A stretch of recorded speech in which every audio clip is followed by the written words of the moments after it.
Hello and welcome again to East of Ethnia. Today I would like to talk to you about ćevapi. And of course, this is going to bring us into other topics because anytime you're talking about food, you're also talking about identity necessarily and a lot of other topics.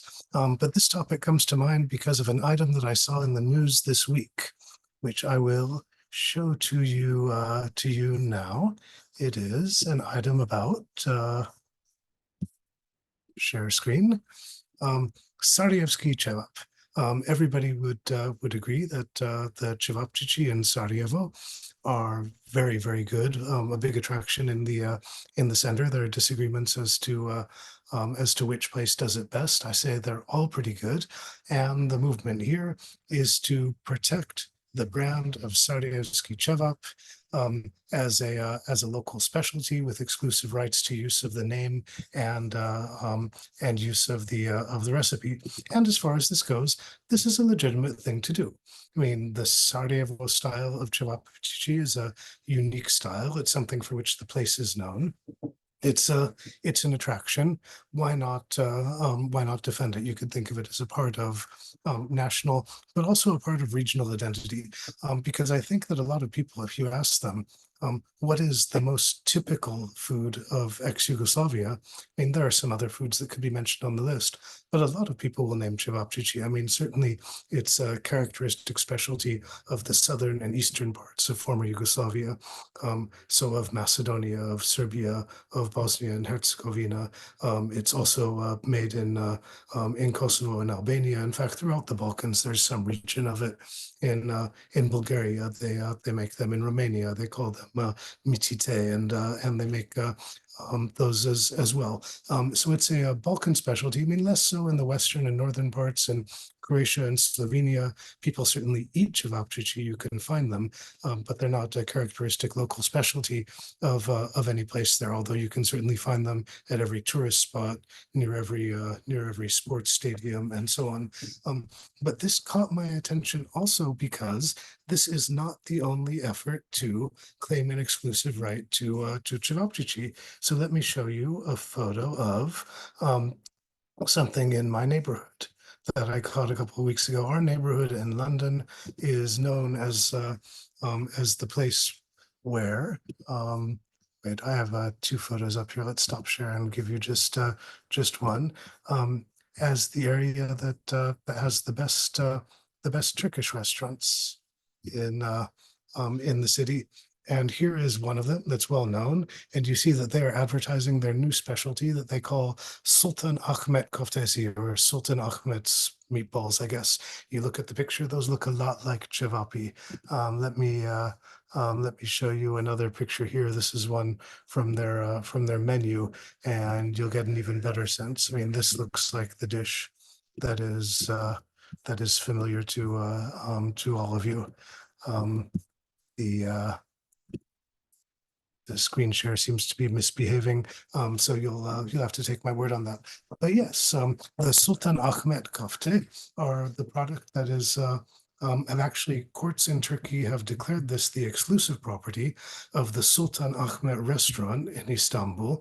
The Sultan Ahmet restaurant is in the Sultan Ahmet neighborhood in Istanbul. There actually was a sultan named Ahmet, but I don't think that he did a lot of barbecuing. He wrote poetry.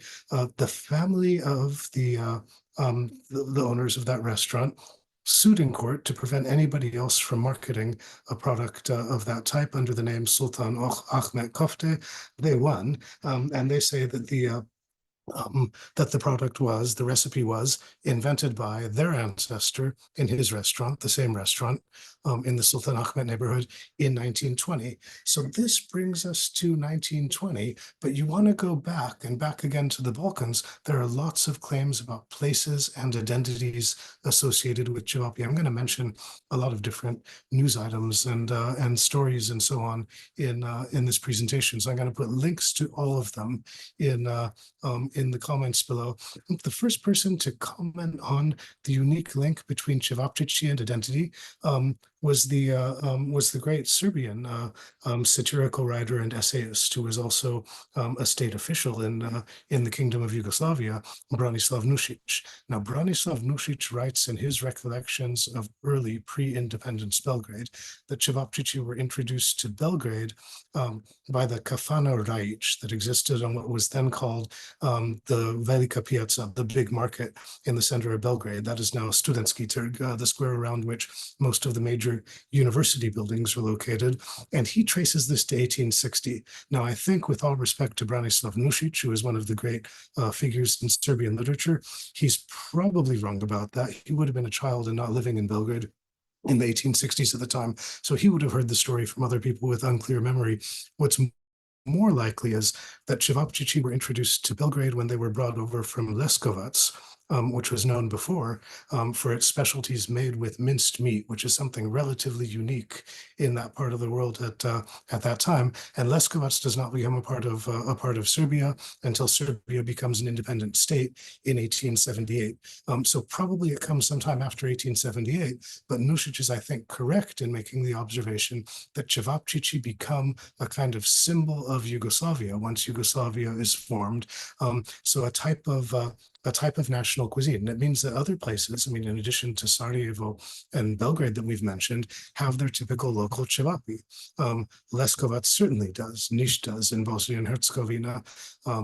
Tuzla is also known for its style of ćevap. There are other styles of ćevapi, of which probably one of the best known is the Banja Luka style, where you get the 5 ćevapi, which instead of being separated, come to you as a kind of stuck together in a little place. This is the Banja Luka ćevap, and it is considered one of the specialties and one of the attractions of Banja Luka. Now, most people associate the Banja Luka ćevap with Mujo Đuzel, who is the owner of Mujo's ćevapi stand, one of the most popular ćevapi stands in Banja Luka for many years.